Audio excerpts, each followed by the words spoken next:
Firman Tuhan diambil dari Matius 1 ayat 18 sampai 25. Dengarlah firman Tuhan. Kelahiran Yesus Kristus adalah sebagai berikut.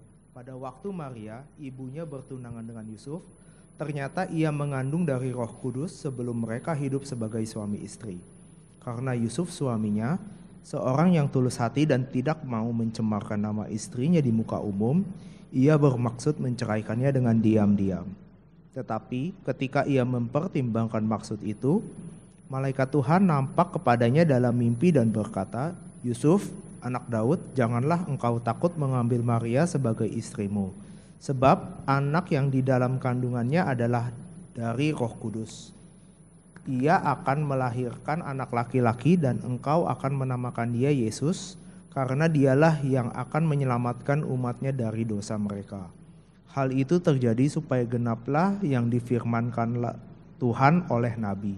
Sesungguhnya anak darah itu akan mengandung melahirkan seorang anak laki-laki dan mereka akan menamakan dia Immanuel, yang berarti Allah menyertai kita.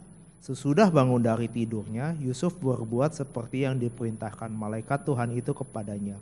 Ia mengambil Maria sebagai istrinya, tetapi tidak bersetubuh dengan dia sampai ia melahirkan anaknya laki-laki dan Yusuf menamakan dia Yesus. Demikianlah firman Tuhan. Terima kasih untuk Saudara Geo yang sudah membacakan firman Tuhan hari ini, perikopnya bagi kita semuanya. Oke, Saudara Shalom, selamat pagi. Perkenalkan, nama saya Davin, saya adalah salah satu penatua bersama dengan Pak Riza di Gospel Providence Church. Nah Saudara, ini mungkin saya mau menambahkan sedikit dari pengumuman terakhir tentang atestasi. Jadi ini terutama saya mau berbicara ini kepada saudara-saudara yang dulu sudah pernah mengambil vow, membership vow di Covenant City Church. Ya, utamanya di Covenant City Church, pokoknya sebelum kita jadi church plan gitu ya. Jadi saudara, ini berlaku juga untuk saudara-saudara sekalian yang mengambil vow di Covenant City Church, kapanpun itu saudara mengambilnya.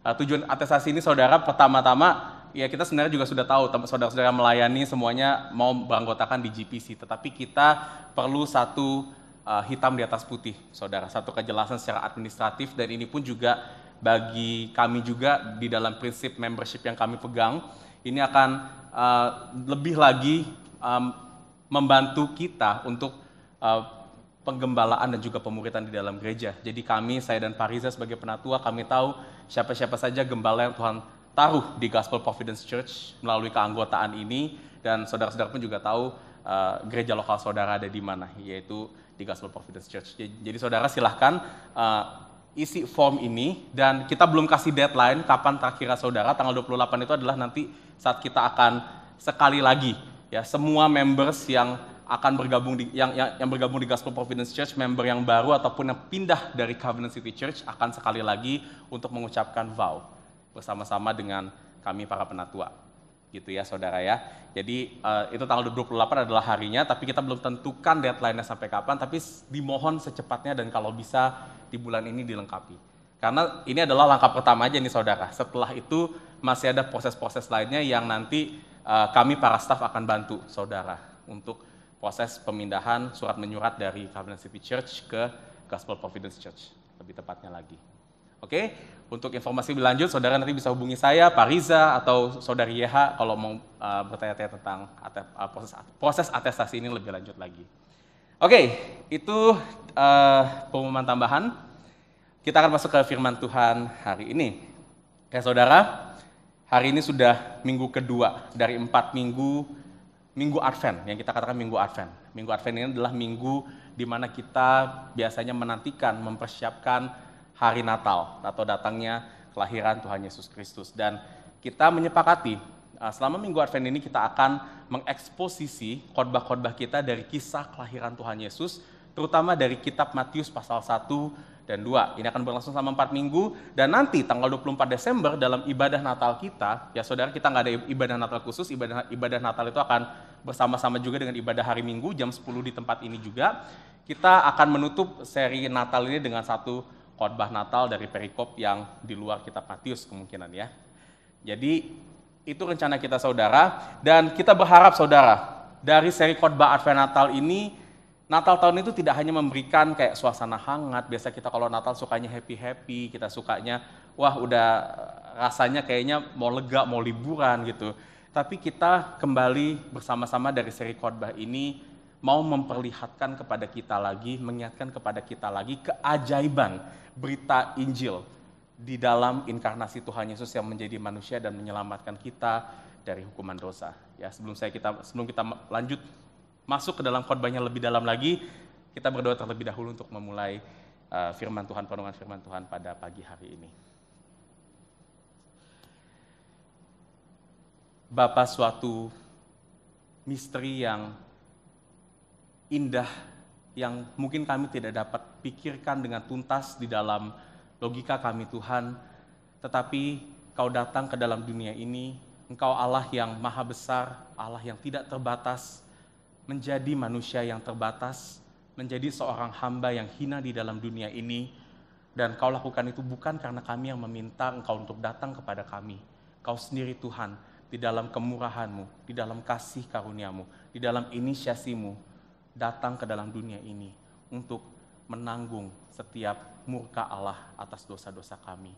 Dan Bapa, biar berita Injil yang pertama-tama kami dengar, yang sudah memenangkan hati kami ini Tuhan, kembali saat ini menjadi berita yang mengagumkan di dalam setiap hati kami Tuhan.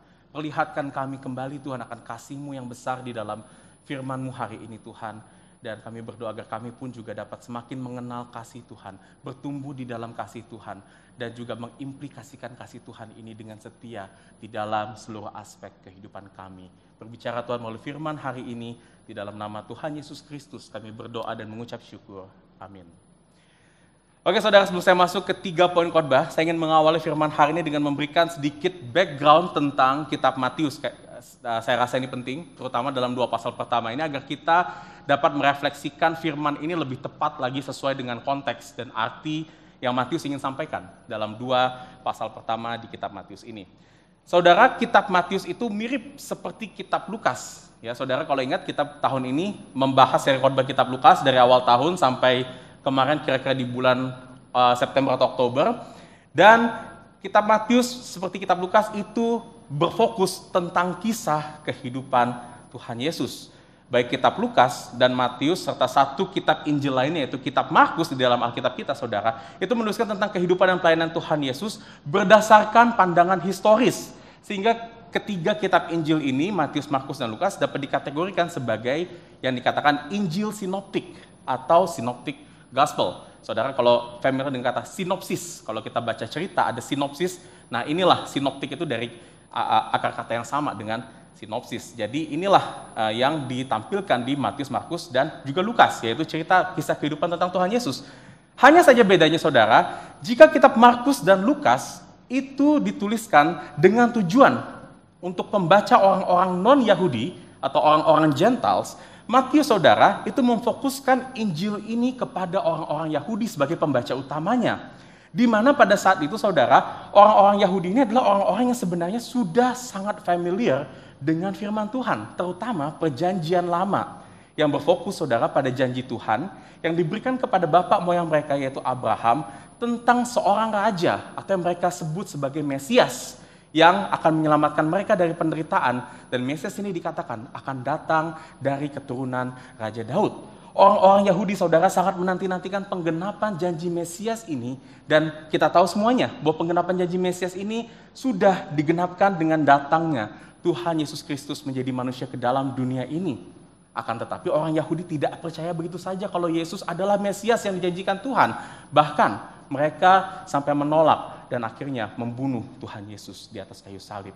Dan itulah mengapa saudara Matius yang merupakan salah satu dari ke-12 murid Yesus, dan dia juga adalah salah satu dari ke-12 rasul, menuliskan Injil Matius ini untuk meyakinkan orang-orang Yahudi bahwa Yesuslah penggenapan atas Mesias yang dijanjikan di perjanjian lama. Dan itu jugalah kenapa Matius menuliskan penggenapan Kristus ini dengan penekanan redemptive historical atau dengan penekanan sejarah penebusan. Dia banyak sekali mengutip ayat-ayat dari perjanjian lama, kisah-kisah dari perjanjian lama, gaya penulisan seperti apa yang mereka sudah familiar di perjanjian lama untuk menunjukkan secara akurat bahwa Yesus adalah penggenapan para nabi dan juga penggenapan semua firman hukum-hukum Tuhan yang mereka tahu di perjanjian lama.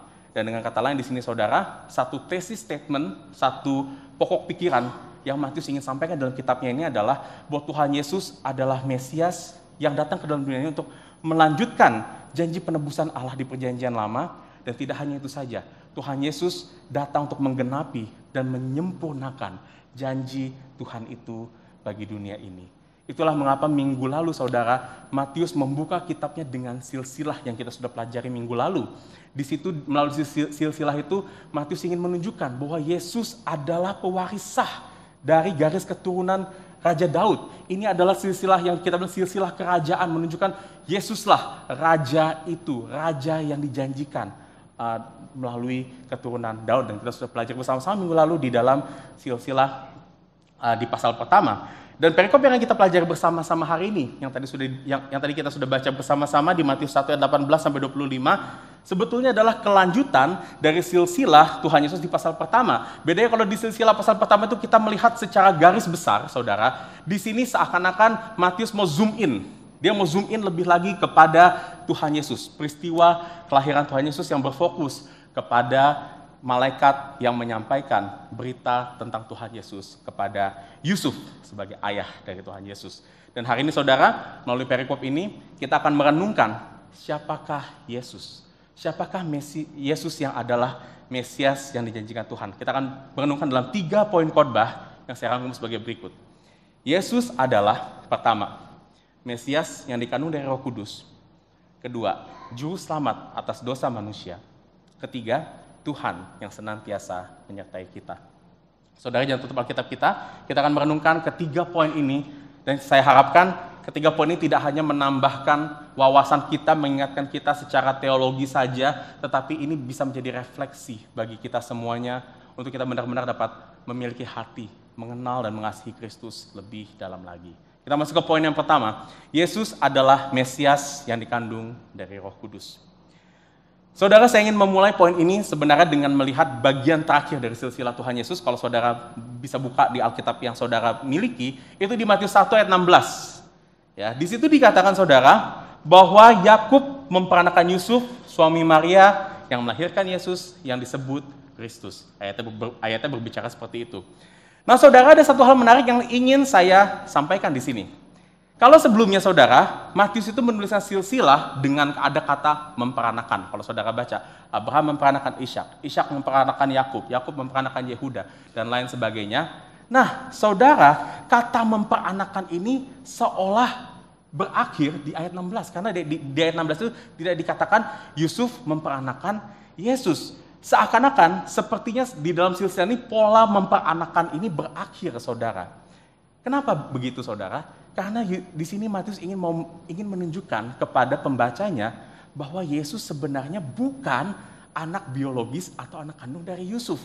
Melainkan Yesus itu adalah anak legal yang diangkat oleh Yusuf. Yang kita akan lihat nanti di dalam peristiwa kelahiran Yesus di perikop ini, saudara.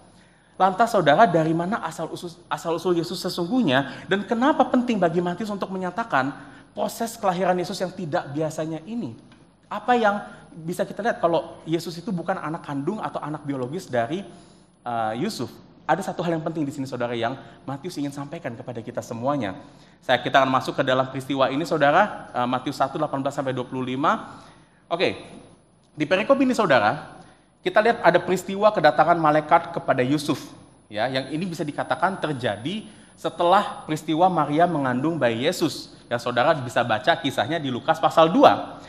Pada saat itu, saudara, Yusuf itu sudah bertunangan dengan Maria. Dan dalam tradisi Yahudi, pertunangan itu sudah menunjukkan satu perikatan perjanjian antara calon suami dan calon istri yang terjadi 6-8 bulan sebelum pernikahan resminya mereka. Dan ini adalah tradisi yang mengikat mereka. Jadi secara tradisi itu dalam pertunangan mereka itu sudah dilihat semacam seperti suami dan istri. Jadi kalau kita ngomongin pertunangan pada konteks Yahudi itu lebih kental atau lebih kuat ikatannya daripada pertunangan kita zaman sekarang ini, saudara. Jadi bisa dikatakan secara tradisi Yahudi ini Yusuf dan Maria itu sudah seperti resmi suami dan istri. Tapi mereka secara agama di hadapan Tuhan mereka belum betul-betul menjadi seorang suami dan istri.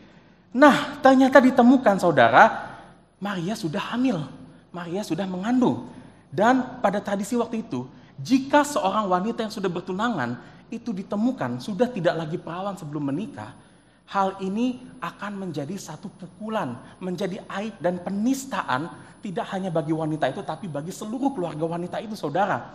Dan ini pun juga sebenarnya pelanggaran terhadap hukum Taurat bagi bangsa Yahudi. Kalau saudara baca di Ulangan pasal 22, ya, di situ dikatakan kalau seorang perempuan itu ditemukan sudah tidak lagi perawan sebelum menikah, maka perempuan itu akan dilempari batu karena dia dianggap telah menodai nama keluarga dan terlebih lagi telah menodai bangsa mereka. Dan itulah mengapa saudara di ayat 19 Yusuf dikatakan ingin diam-diam menceraikan pertunangannya dengan Maria supaya nanti mereka tidak terikat status pernikahan apapun dan kehamilan Maria ini tidak diketahui oleh masyarakat. Dan pemikiran Yusuf ini sebenarnya adalah pemikiran yang bijak, saudara, karena Yusuf melakukannya bukan semata-mata untuk melindungi dirinya, tetapi ini demi Maria, supaya Maria tidak mendapatkan malu. Inilah mengapa saudara Matius mencatat Yusuf itu sebagai orang yang tulus hati. Di dalam bahasa Asli tulus hati ini adalah artinya dia sangat mau memegang perintah Tuhan. Karena saudara tindakan Yusuf ini berasal dari ketaatannya pada firman Tuhan. Dia tidak mau berkompromi dengan firman Tuhan dan datang juga dari niatnya yang baik. Nah saudara, sampai pada akhirnya di ayat 20 dikatakan malaikat Tuhan mendatangi Yusuf dan malaikat mendorong Yusuf untuk tidak takut mengambil Maria sebagai istrinya. Karena kenapa? Karena anak yang dikandung di dalam rahim Maria itu bukan terjadi karena hubungan di luar pernikahan, tetapi malaikat mengatakan dengan tegas bahwa itu adalah anak dari Roh Kudus. Nah saudara, di sini Matius dengan menyatakan 2 kali di ayat 18 dan juga di ayat 20 bahwa Yesus adalah yang dikandung daripada Roh Kudus, ingin menyatakan keunikan di dalam pribadi Yesus yang berbeda dari bapak-bapak leluhur yang tercatat di silsilah Matius pasal pertama, karena Yesus saudara tidak hadir dari hubungan antara suami dan istri pada umumnya, tapi Yesus dikandung daripada Roh Kudus. Dan di dalam kekhususan inilah ada satu natur yang Matius ingin tunjukkan kepada pembacanya bahwa Yesus adalah Mesias yang Tuhan janjikan. Apa keunikan pribadi Yesus yang Matius ingin tekankan di sini, saudara? Saudara, karena Yesus dikandung oleh Roh Kudus, maka sejatinya saudara, Yesus itu tidak mewarisi natur yang diwarisi oleh bapak-bapak leluhurnya yang lahir dari hubungan suami istri pada umumnya.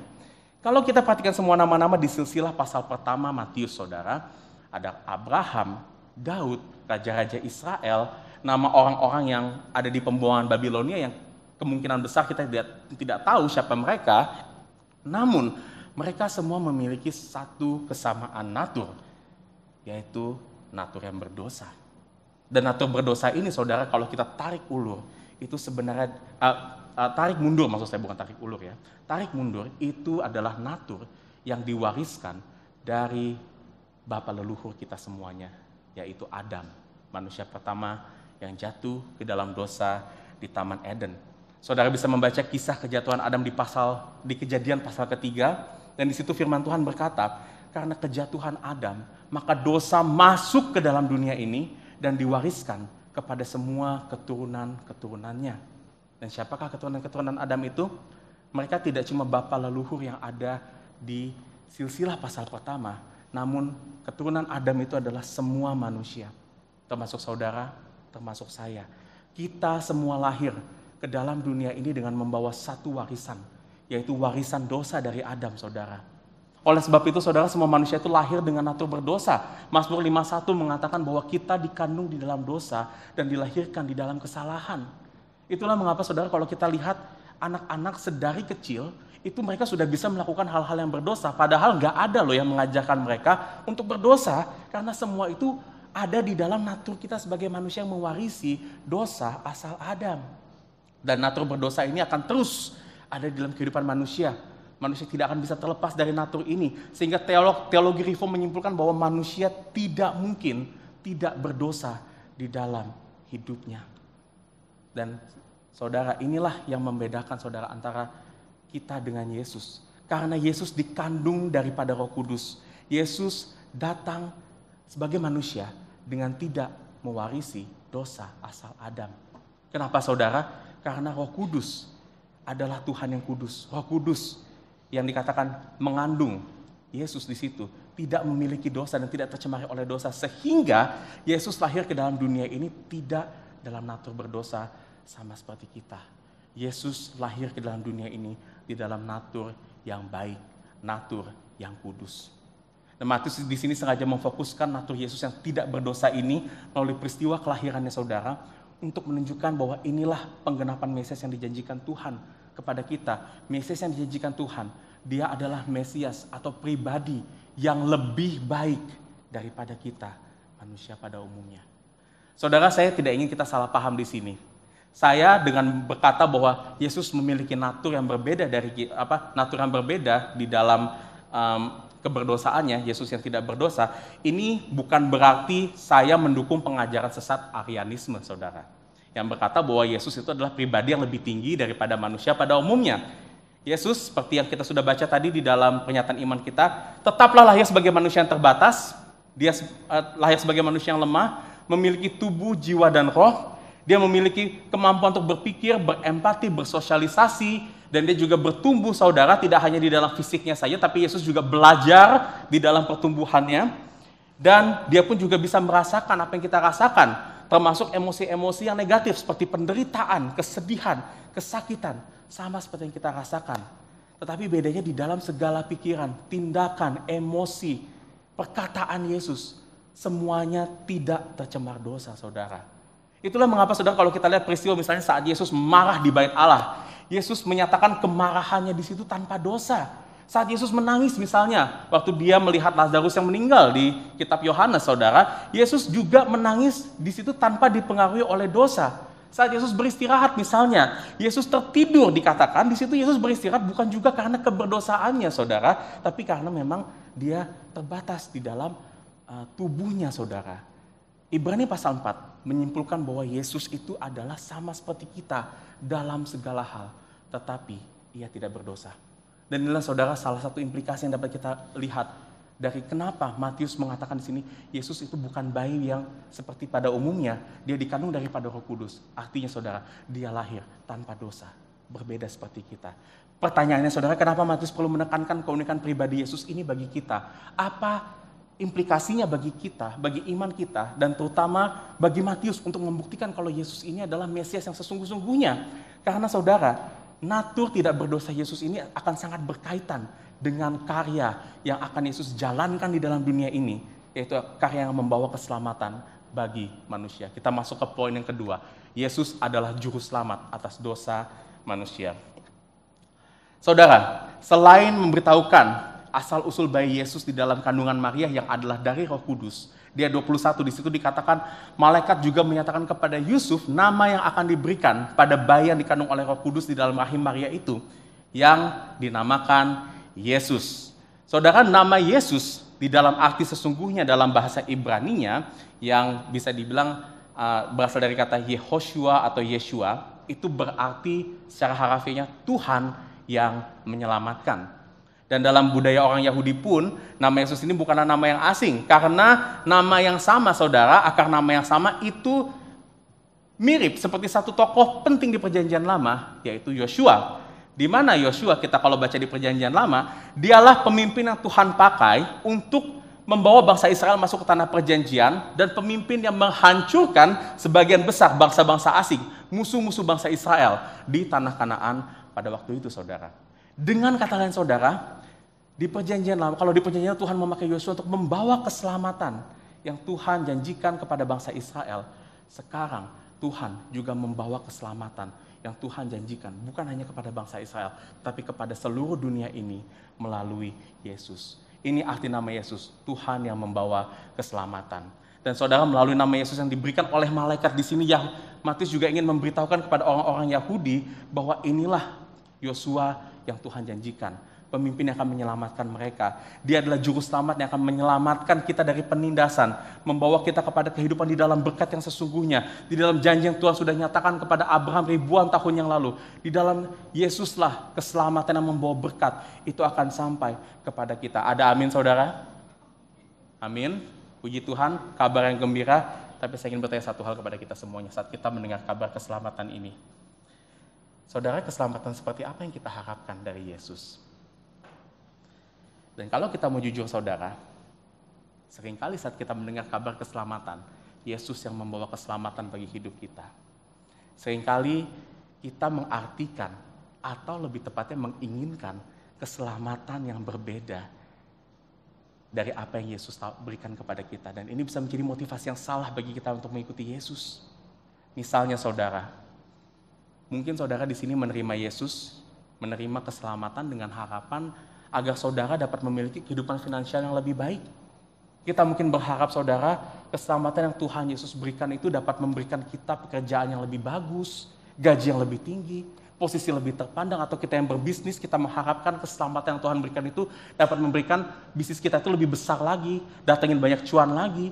Atau mungkin saudara, setiap kita berharap keselamatan yang Tuhan Yesus bawa itu dapat membebaskan kita dari penderitaan hidup yang saudara-saudara alami saat ini.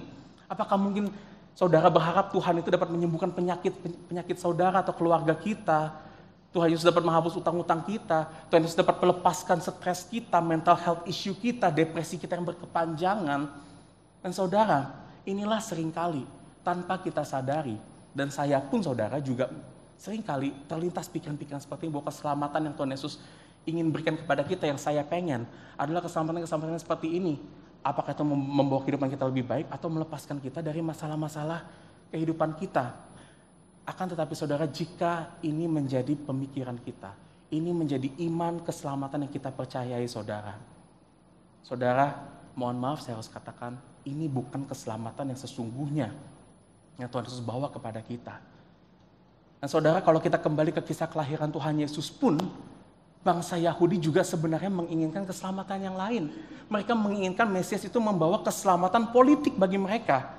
Yang berharap Mesias yang Tuhan utus itu dapat menyelamatkan mereka dari penjajah yang saat itu sedang menindas mereka. Dan mereka berharap agar mereka kembali menjadi bangsa yang merdeka, bangsa yang bebas. Karena kalau mereka jadi bangsa yang merdeka, bangsa yang bebas, mereka akan melihat penggenapan janji Abraham yang sesungguhnya, janji berkat yang sesungguhnya bagi mereka. Tetapi ini juga bukan keselamatan yang Tuhan hendak berikan bagi bangsa Yahudi melalui janji Abraham, saudara. Akibatnya apa yang terjadi? Bangsa Yahudi itu menolak Yesus, bukan mendukung Yesus, dan akhirnya kita lihat bangsa Yahudi lah yang akhirnya menyalibkan Yesus. Dan saudara, hal yang serupa dapat terjadi juga dalam perjalanan iman kita kalau kita memegang konsep keselamatan yang salah. Saudara, mungkin kita akan marah, kecewa, dan akhirnya menolak Yesus seperti orang-orang Yahudi kalau kita memegang konsep keselamatan yang salah. Karena Yesus datang ke dalam dunia ini saudara, bukan untuk memberikan keselamatan yang akan memberikan berkat finansial buat kita, bukan datang untuk memberikan berkat kesehatan buat kita. Ia datang bukan untuk membebaskan masalah-masalah dunia kita saudara, masalah hutang kita, masalah relasi kita, masalah kita terhadap depresi atau mental health issue kita. Bukan itu saudara, keselamatan yang Tuhan janjikan kepada kita. Dan di ayat 21, kalau kita lihat sekali lagi di situ, malaikat secara spesifik memberitahukan keselamatan seperti apa yang ia bawa kepada kita, yaitu keselamatan dari dosa. Dan kenapa dosa, saudara? Karena dosa itu bukan salah satu masalah besar dalam kehidupan manusia, tapi dosa itu adalah masalah utama dalam kehidupan manusia. Di poin sebelumnya, kita sudah mempelajari bahwa semua manusia, kita mewarisi dosa asal Adam, dan sejak lahir itu kita sudah bawa natur dosa ini ke dalam hidup kita, dalam dunia ini. Oleh sebab itu saudara, pangkal dari segala masalah yang terjadi dalam kehidupan kita itu sebenarnya terjadi karena dosa. Dosa yang menyebabkan penderitaan di dalam dunia ini, dosa yang menyebabkan bencana, sakit penyakit, kerugian dalam dunia ini, dan dosa jugalah yang menyebabkan kita itu nggak mau tunduk kepada Tuhan. Dan akibatnya dosa juga mendatangkan murka Allah, hukuman maut kepada kita saudara. Dan ini alasannya kenapa saudara, Yesus lahir tanpa natur berdosa supaya dia dapat menyelamatkan kita dari dosa. Karena saudara, kalau Tuhan itu hanya ingin menyelamatkan kita dari masalah-masalah dunia kita, masalah finansial, sakit penyakit, masalah mental kita, Tuhan tidak harus datang menjadi manusia saudara. Tapi karena Tuhan ingin melepaskan kita dari dosa, maka satu-satunya jalan untuk mengatasi masalah dosa kita adalah harus adanya pribadi yang sepadan dengan kita, yang harus menanggung hukuman dosa-dosa kita. Dan pribadi yang sepadan itu haruslah manusia sepenuhnya sama seperti kita. Itu mengapa saudara Yesus datang Sebagai Tuhan yang berinkarnasi menjadi manusia sepenuhnya seperti kita, supaya dia dapat menjadi pengganti, wakil yang sepadan untuk menanggung hukuman-hukuman dosa kita, saudara. Dan itulah mengapa, saudara, di dalam natur Tuhan Yesus yang tidak berdosa, Tuhan Yesus menyatakan di dalam sepanjang hidupnya, Tuhan Yesus tidak pernah tercemar sedikit pun oleh dosa. Dan ini penting, saudara. Karena pribadi yang sepadan ini tidak boleh pribadi yang berdosa. Dia haruslah pribadi yang sempurna. Karena hanya pribadi yang tidak berdosa sajalah, pribadi yang sempurna sajalah yang dapat menanggung keberdosaan kita. Yang dapat menggantikan kita untuk mati di atas kayu salib.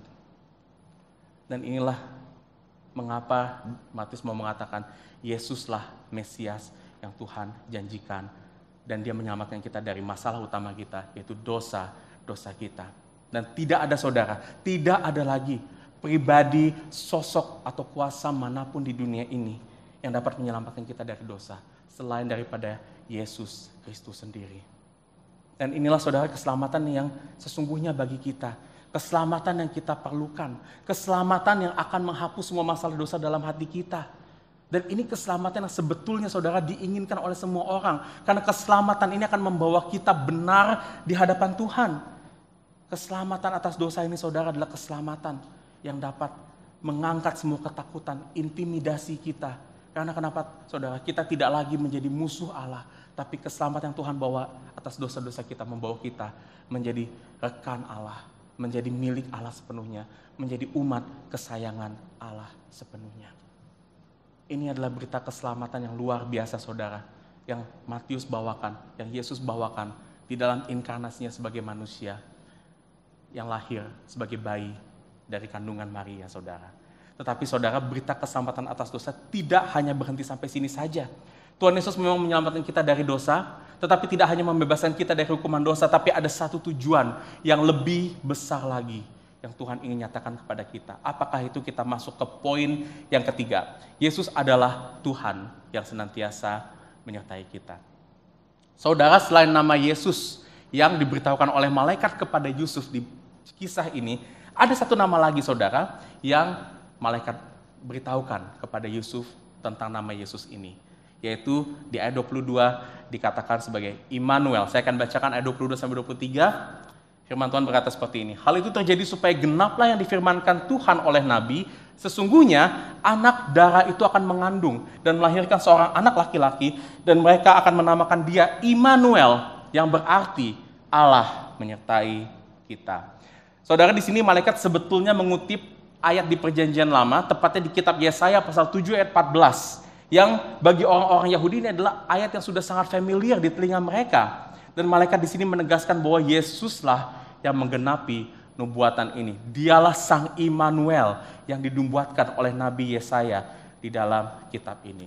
Lantas, saudara, apa arti Immanuel bagi kita? Apa refleksi yang dapat kita lihat dari kebenaran Tuhan menyertai kita?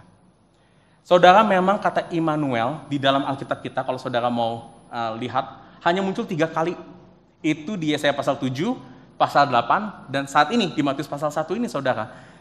Akan tetapi kalau kita membaca seluruh Alkitab kita sejatinya dapat menemukan konsep Immanuel ini di dalam semua kitab dalam Alkitab kita. Karena Immanuel ini bukan hanya sekedar jargon untuk mengingatkan kita akan penyertaan Tuhan dalam hidup kita, tapi Immanuel lebih spesifiknya berbicara tentang tujuan utama kehidupan manusia menurut rancangan awal Tuhan. Yaitu apa, saudara? Agar manusia dapat tinggal di dalam Tuhan dan Tuhan tinggal di dalam kita. Dengan kata lain, saudara, Immanuel berkata bahwa manusia hanya akan memiliki kehidupan yang sejati, kehidupan yang memuaskan jiwa kita saat kita tinggal di dalam Tuhan dan Tuhan tinggal di dalam kita untuk selama-lamanya. Dan hal ini hanya bisa terjadi saat kita hidup untuk memuliakan nama Tuhan. Dan apa arti dari memuliakan nama Tuhan, saudara? Artinya kita menjadikan Tuhan sebagai pusat kehidupan kita dan bukan diri kita lagi. Artinya kita menjalankan apa yang Tuhan kehendaki, bukan kehendak kita lagi. Kita tunduk dan taat kepada setiap perintah-perintah Tuhan dan bukan keinginan kita lagi, saudara. Dan kita melakukan segala sesuatu dalam kehidupan ini. Kita bekerja, berkeluarga, berkomunitas, bergereja dengan hati yang berpusat dan tunduk kepada Tuhan. Ini artinya Immanuel, saudara, di dalam apa yang firman Tuhan nyatakan kepada kita. Namun pertanyaan saudara, bagaimana Tuhan betul-betul dapat tinggal dan menyertai kita? Tuhan itu berbeda saudara dengan manusia. Tuhan tinggal di surga, sedangkan kita tinggal di bumi. Tuhan itu tidak terbatas, sedangkan kita terbatas. Pengakuan iman Westminster bab 7 artikel 1 berkata seperti ini saudara. Ada jarak yang begitu besar antara Tuhan dan ciptaannya, sehingga manusia tidak akan datang kepada Tuhan kecuali Tuhan yang merendahkan dirinya secara sukarela untuk menyatakan dirinya kepada manusia. Dan saudara, Tuhan sudah melakukan hal ini dari awal sejarah dunia sampai sekarang dan sampai kedatangannya. Misalnya saudara, di awal penciptaan, saat dia menciptakan Adam di Taman Eden, Tuhan merendahkan dirinya kepada Adam, berelasi dengan Adam. Dikatakan di situ Tuhan bahkan berjalan bersama dengan Adam di Taman Eden. Dan setelah Adam jatuh ke dalam dosa pun, Tuhan sejatinya tidak dapat bersentuhan dengan dosa, tapi Tuhan tetap merendahkan dirinya kepada bangsa pilihan Tuhan, yaitu bangsa Yahudi. Tuhan merendahkan dirinya melalui bait Allah, di mana di situ Tuhan masih mengundang bangsa Yahudi, umat pilihan Allah ini, untuk tetap dapat bersekutu dengannya melalui seremoni-seremoni, pembasuhan, korban persembahan yang Tuhan nyatakan di dalam hukum Taurat. Supaya apa saudara? Supaya umatnya itu tetap bisa datang kepada Tuhan, menghadap kepada Tuhan dan menyembah kepada Tuhan. Namun saudara, segala pembasuhan, seremoni, dan korban persembahan yang dilakukan di perjanjian lama, hukum-hukum bait Allah ini tidak dapat menghapus dosa manusia.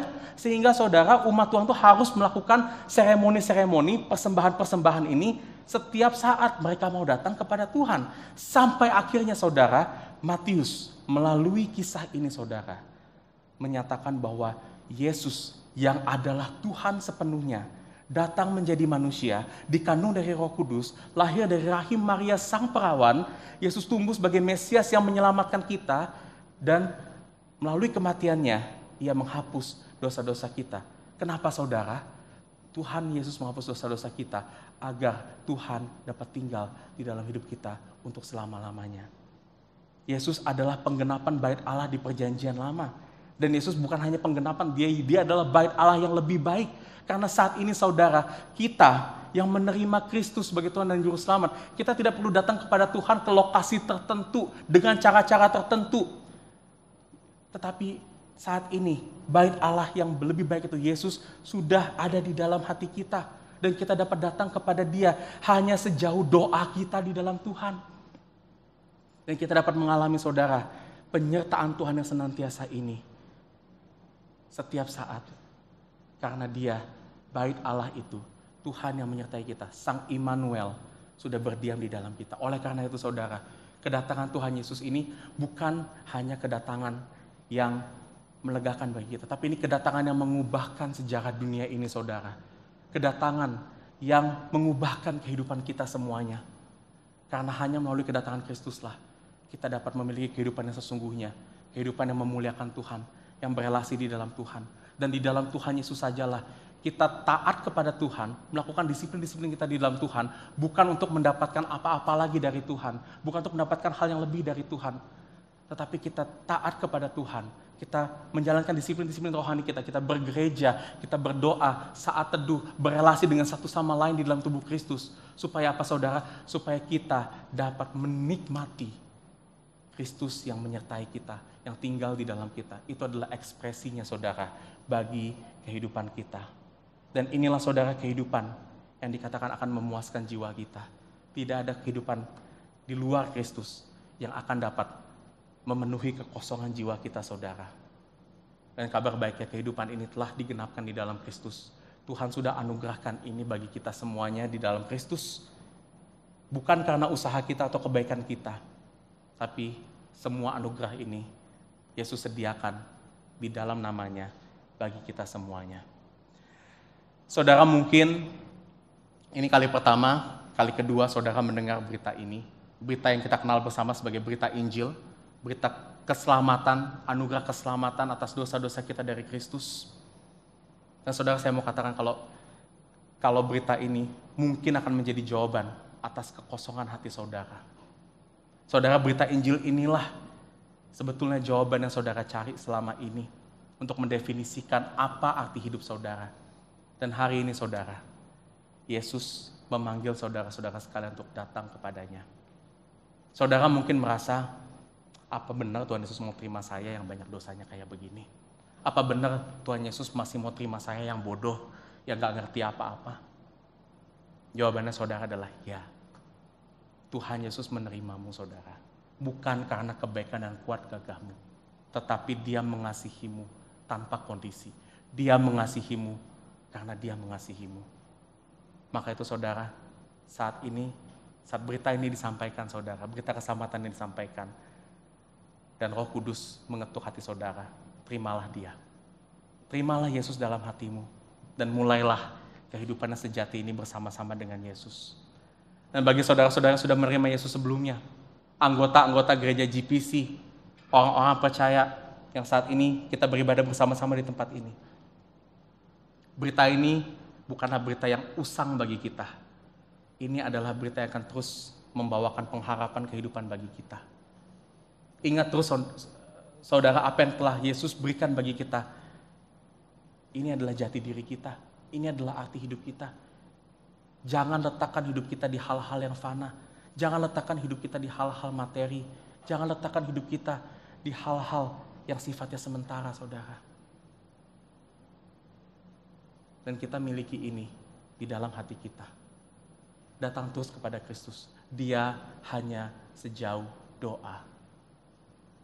Dan nikmati saudara, setiap penyertaan Kristus. Yang sebentar lagi juga akan kita nikmati bersama-sama di dalam perjamuan yang akan kita terima sebagai umat-umat percaya yang telah ditebus dan dimenangkan oleh Kristus. Mari kita berdoa. Bapa, firman hari ini menyatakan kepada kami satu kabar gembira. Kabar gembira yang menjadi jawaban atas setiap pergumulan kehidupan kami. Yang menjadi penyelesaian atas setiap dosa-dosa yang selama ini mengintimidasi kami, yang mengekang kami Tuhan. Dan Bapa, Kau nyatakan semua jalan keselamatan ini Tuhan. Karena anugerah Tuhan yang begitu besar. Kau nyatakan dengan Kau sendiri turun menjadi manusia. Menjadi sama seperti kita. Untuk menggantikan hukuman-hukuman dosa kita di atas kayu salib. Kami berdoa Tuhan agar berita Injil ini dapat berbicara secara pribadi kepada kami. Dapat membuka hati kami untuk melihat keindahan karya salib Kristus. Dan terlebih lagi bagi kami yang sudah percaya pun, berita ini dapat semakin menyentuh ke dalam hati kami. Mengingatkan kami bahwa pengharapan kami hanya ada di dalam Kristus dan bukan di dalam dunia ini. Dan Bapa, kami berdoa agar terus kabar Mesias ini dapat menjadi refleksi yang hidup, menjadi kekuatan bagi kami untuk kami menjalankan kehidupan kami di dalam ketakutan untuk tinggal senantiasa di dalam berkat Tuhan. Terima kasih Bapa, dalam nama Tuhan Yesus Kristus kami berdoa dan mengucap syukur. Amin.